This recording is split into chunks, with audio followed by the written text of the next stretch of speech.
You know, when I talk to my patients about the activities of daily living that tend to aggravate back and neck conditions the worst, the term or activity vacuuming tends to come up pretty often.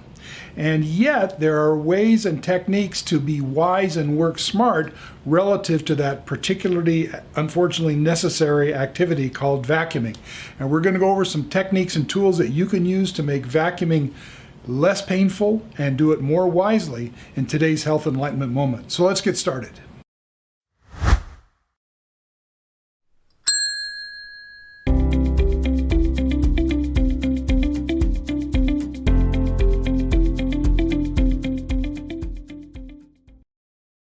You know, as doctors of chiropractic, we are often involved not only in the treatment of neck and low back pain, but the prevention of it. There's an old saying, you can't unring a bell, and sometimes the best thing to do to solve a problem is to keep it from happening in the first place. So when it comes to activities of daily living, there are things that have associated risk factors, and if you can use your brain to protect your neck and back and plan ahead a little bit, those efforts can pay big dividends. So today we're going to talk about vacuuming, and we're going to talk about some principles first, some anatomy, and then some practical applications of those principles to help you be more comfortable while you're vacuuming and maintaining a clean living environment. When it comes to managing pain evolving from vacuuming, there are three areas of primary risk that need to be addressed if we're going to do this effectively. And the first one is the mechanism called repetitive movement. You just can't vacuum an environment without repetitive movement being part of the picture. And so understanding repetitive movement, the use of a single body part over and over and over, understanding that mechanism, and then developing strategies to manage that mechanism become an important tool in our mission today. So that's one of the things we're going to talk about. Now, you might not think about the second category as being involved that much with vacuuming, but in fact it is, and that's lifting. When you are vacuuming an area, you are either lifting objects out of the way or you're lifting and lowering your body to get under some of those objects and things. So lifting, carrying vacuum cleaners, transporting them, emptying vacuum bags and so forth is another risk area that is manageable. We're going to talk about that as a discrete category also in this presentation. And finally, the third category, which is one that I frequently have to have frank conversations with my type A personality patients, is the matter of endurance and correct assessment of effort and correct assessment of physical capacity. How we are able to manage accomplishing the necessary tasks of maintaining a home and vacuuming and so forth, but at the same time doing it in a way that doesn't aggravate a sometimes chronic and very painful condition. Those are the strategies we're going to talk about in the third category of these specific categories of strategies. All right, so let's begin with the repetitive movement component, because the problem with repetitive movement in industry and maintaining a home and every area of life where repetitive movement occurs is that we are using concentrated effort in a particular body part over and over again. It tends to cause inflammation, overuse, strain of muscles, tension on joints and so forth, and it can become rather unpleasant. And so the repetitive movement of vacuuming back and forth and the repetitive movement on the spine becomes a problem, and so we need to manage it. Now, the first thing that we can do is recognize that one way of managing repetitive movement is to break them into smaller increments. So if you're going to need to vacuum, break your vacuuming down into increments of time. A room, a couple of rooms per day, a part of a room per day, but rationing it so that those thousands of repetitive movements get divided over more time and become less stressful on your body. Another way to manage repetitive movement while vacuuming is to share the body parts. In other words, alternate using your right hand while operating the vacuum and then doing it left-handed. And it's not that hard, even if you're strongly dominant on one side, the other, to use your non-dominant arm when vacuuming. And that also changes your body stance a little bit, so it takes some of the stress off of the repetitive movement component of your spine as well. Now, posture is sort of a separate category, but sort of a subcategory of this repetitive movement issue, because as I mentioned, there's a repetitive movement on your spine, which is your postural weight-bearing structure. So let's talk about managing the postural component of vacuuming. And the first thing that I want to encourage you to do is to get your body as close to your work area as possible. In other words, don't take a lot of long striding movements. Rather, bring your body to an area and use your good posture as a platform, and then use repetitive strokes. We'll talk about the W stroke and so forth while vacuuming, so that you're not shifting your body around a whole lot. You're using it good posture, good foundation as a beginning point. One good way to keep that happening is to keep your arm tucked. Don't extend your arm, which causes one to bend forward, but bring your body to the work and then use your arm, keep your arm tucked, whichever arm you're using, back and forth, but keep them close and tucked to your body, not bending forward and reaching. Keeping those small movements close to you and doing more of them is better for you physically than taking long extended strokes. Puts less stress on your body. Another principle that applies to lifting, that applies in this environment as well, is to face your work. Don't get into doing a bunch of repetition where you're turning like this.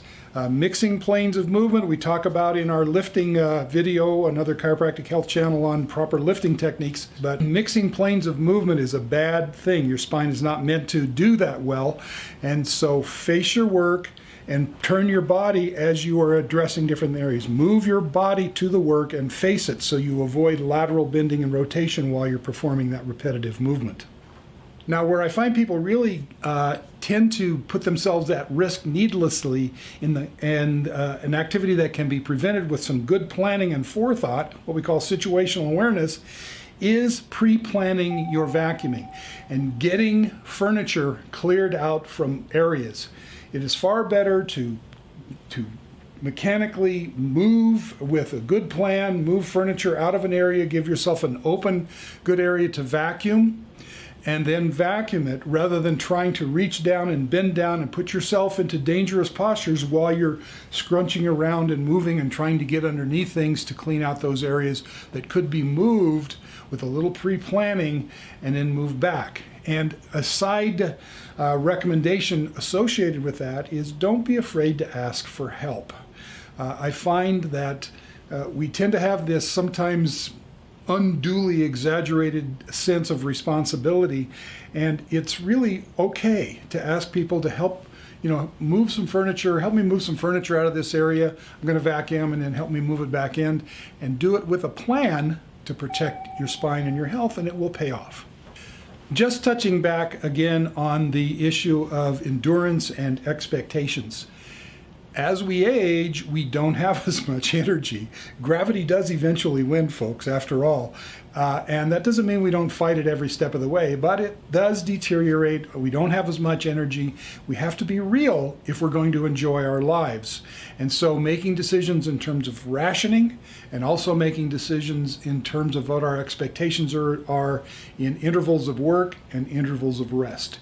It's totally okay to ration your work and plan in rest periods and do it logically and analytically, and maybe it takes a little bit longer, but in the long run it pays big dividends in terms of pain avoidance and quality of life. All right, let's get into some vacuuming techniques. And the first technique is with regard to your grip. You want to maintain a loose grip. You don't want to have the grip of death on that vacuum handle. Keep it nice and loose in your hands so that movement is free. Remember, we talked about keeping the arm close in, so you're going to want to have supple wrist motion as part of that process. So a loose grip is recommended as opposed to a tight grip. I mentioned it previously, but it's important to remember. Alternate your hands. Use your right arm and hand, then use your left arm and hand, and plan it into your work in time intervals or counter intervals. Make a game of it, but do it, because it will make a difference in terms of putting less stress on any one part of your body. Let's now talk about the W stroke while vacuuming. This is recommended by housekeeping ergonomists, people who study these things in great detail and make a living at it. And when vacuuming, the use of a W type Sweeping motion is recommended where you're turning your body, as I mentioned earlier. You get better efficiency, and it is ergonomically, physically less stressful on your body to implement that W stroke while vacuuming floors. The idea, they say, is to make 3 strokes and then change your body position. 3 strokes, change your body position. So again, a good technique to apply. Use the right accessory, and use the right accessory wisely. So what that means is that sometimes we think, well, I'm going to go do the crevice tool on the entire room. And if it's a small room, that might be a good strategy. But you use the crevice tool, then you use your whatever the sweeping tool instrument is for carpeting, and then you change and do another change the head setting on your sweeper head, or use a different device for hardwood floors, etc. Use the right device; it will save you time and effort. But another strategy is actually the reverse of that. If you have large rooms, then, as I mentioned, you want to build in rest into these activities so that you don't overdo it. And one way to build in rest in a kind of a sneaky way is to do something else that's productive that uses different body parts and mechanics. So you can actually sweep a portion of a room's floor, then use a crevice tool on that portion that you were going to use, and in other words, alternate back and forth. This is a way of sharing the load and spreading out so that you have less duration of intensity on different body parts. And it's a subtle form of rest. One technique that's recommended by every source that I've seen is when you're vacuuming a room, start at the furthest point of the room and then vacuum your way back out towards the entrance. That way you have an efficient cleaning process. You don't have to go back over areas that you've walked over, and you're getting every surface but not having to hit everything or large portions of the room more than once. Another thing to consider is don't be in a hurry. Vacuum in slow motion. Vacuum cleaners have only one level of efficiency of picking stuff off the floor, and so if you are vacuuming fast, your speed is exceeding the efficiency of the vacuum cleaner, and you're not gaining anything. You're going to have to do the same area over again, more repetitive strokes to get the same level of cleaning efficiency. So don't be in a hurry. Slowly vacuum, use less strokes, which is less repetitive movement, less stress on your body, and it's just as efficient, and it probably doesn't take any more time in the long run. I alluded to this before in terms of using the right instruments, and in a related area, know your machine. Read the directions.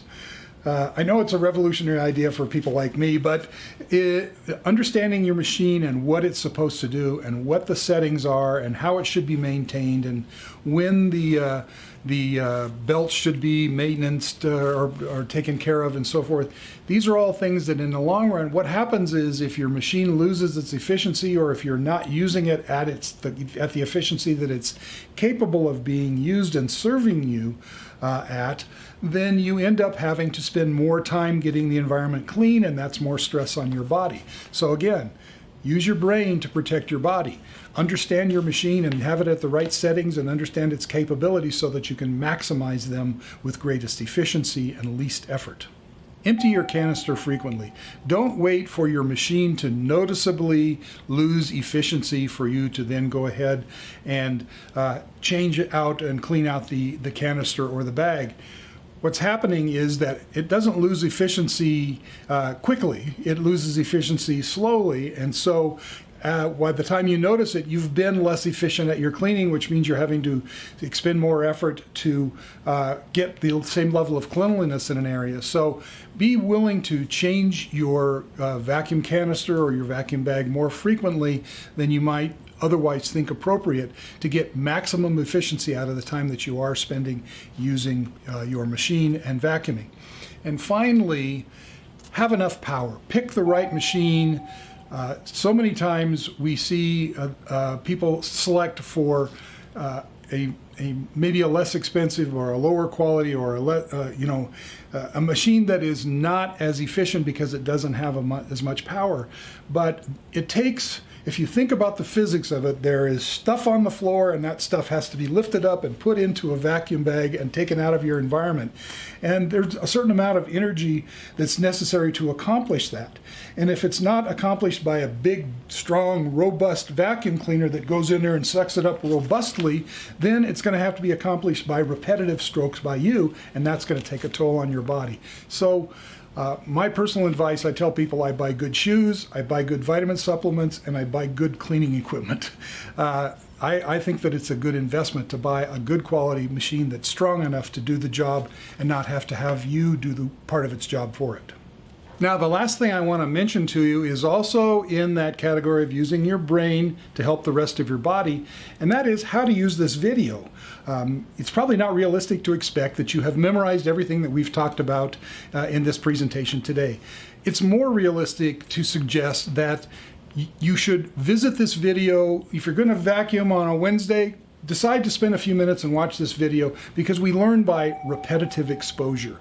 So use this video as a guide, as a resource, until you know you've got it down. And hopefully by doing all of that, you'll have a cleaner house, you'll be more efficient in the process, and the quality of your life will be enhanced because of it.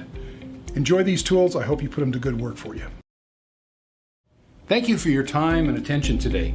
This Chiropractic Health Channel presentation has been brought to you by the Bennett Clinic. At the Bennett Clinic, we combine chiropractic care, massage therapy, physical rehabilitation, and more to help our patients get off the downhill pain management treadmill to nowhere and live the life that they want and deserve. Find out more about how we at the Bennett Clinic can help you by visiting the Bennett Clinic website at www.bennettclinic.net or call for an appointment at 928-771-9400. For many more health enlightenment moments, just click the subscribe button below. And if you liked what you learned today, please click the like button as well.